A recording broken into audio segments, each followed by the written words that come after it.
सुप्रभात प्यारे बच्चों। आज मैं पवन दूतिका नामक पाठ के छंद संख्या 23, 24, 25 एवं 26 का भावार्थ बताते हुए आपको प्रश्नोत्तर लिखाऊंगी। सूखी जाति मलिन लतिका जो धरा में पड़ी हो, तो पाँवों के निकट उसको श्याम के ला गिराना।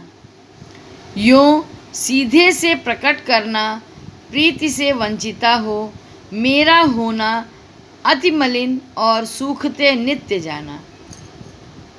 इन पंक्तियों में राधा जी पवन से कहती हैं कि हे पवन, यदि तुझे धरती पर कोई सूखती हुई लता मिल जाए, सूखती हुई लता अर्थात ना तो वो पूरी तरह से हरी हो और ना ही वो पूरी तरह से सूखी हुई हो, ऐसी लता को तो लेकर श्री कृष्ण के पाँव के पास लाकर गिरा देना और उसके माध्यम से उन्हें यह बताने का प्रयास करना कि प्रेम से रहित होकर राधा भी इसी लतिका के समान नित्य सूखती तथा मलिन होती जा रही है।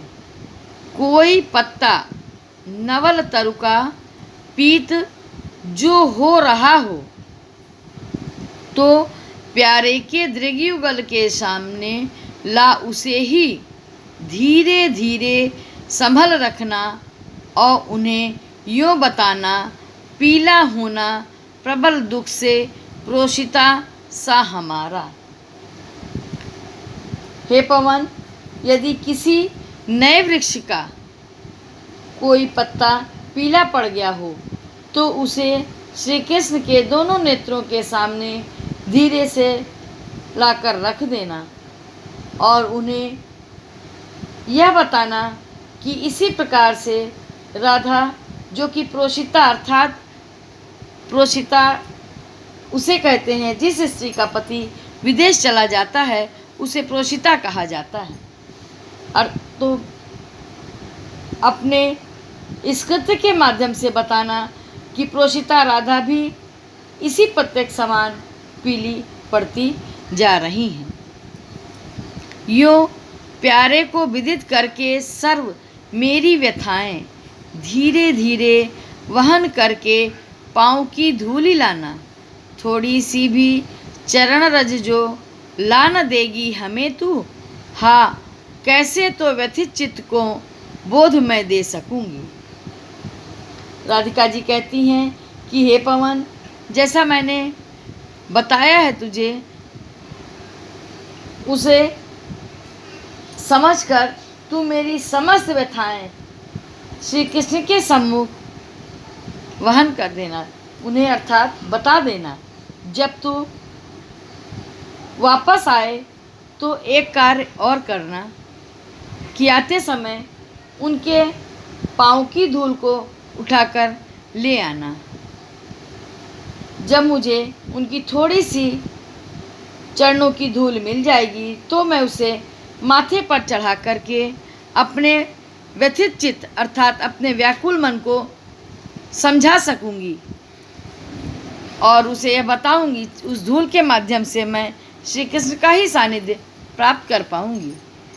पूरी होवे न यदि तुझसे अन्य बातें हमारी, तो तू मेरी विनय इतनी मान ले और चली जा। छू के प्यारे कमल पग को प्यार के साथ आ जा, जी जाऊंगी हृदय तल में मैं तुझी को लगा के।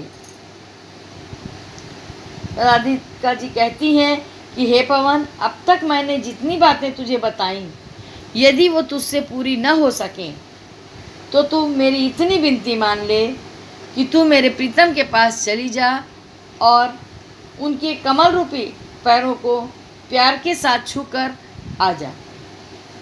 तब विरह से मत पाए मैं तुझे अपने हृदय से लगाकर जीवन धारण कर लूँगी, अर्थात तेरा सानिध्य जो कि श्री कृष्ण के साथ हुआ है, उसे मैं श्री कृष्ण का ही सानिध्य समझकर तुझे अपने हृदय से लगा लूँगी। अब इनसे संबंधित प्रश्न उत्तर लिखिए। प्रश्न संख्या 1। राधा सूखी और मलिन लतिका के माध्यम से पवन दूतिका द्वारा क्या संदेश दिलाना चाहती है? उत्तर, राधा सूखी जाति मलिन लतिका के माध्यम से पवन दूतिका के द्वारा यह संदेश दिलाना चाहती हैं कि वह भी मलिन लतिका की भांति प्रिय के वियोग में मुरझा सी गई हैं। प्रश्न संख्या 2। उपर्युक्त पंक्तियों में व्यक्त रस का नाम लिखकर उसके स्थायी भाव का उल्लेख कीजिए। उत्तर, उपर्युक्त पंक्तियों में वियोग श्रृंगार रस है जिसका स्थायी भाव रति है। प्रश्न संख्या 3। प्रोषिता सा में कौन सा अलंकार है? प्रोषिता सा में उपमा अलंकार है। राधा ने सभी व्यथाएं बताकर क्या लाने को कहा है? उत्तर, राधा ने पवन से श्री कृष्ण को सभी व्यथाएं बताकर उनके पैरों की धूल लाने को कहा है। प्रश्न संख्या 5। पैरों की धूल लाने से क्या होगा? उत्तर, पैरों की धूल से ही राधा अपने दुखी मन को समझाने का कार्य करेंगी। प्रश्न संख्या 6। राधा अंततः पवन से क्या करने को कहती हैं? उत्तर, राधा अंततः पवन से श्री कृष्ण के पैर छूकर आने को कहती हैं। इस प्रकार आज आपका पवन दूतिका नामक पाठ संपूर्ण हुआ।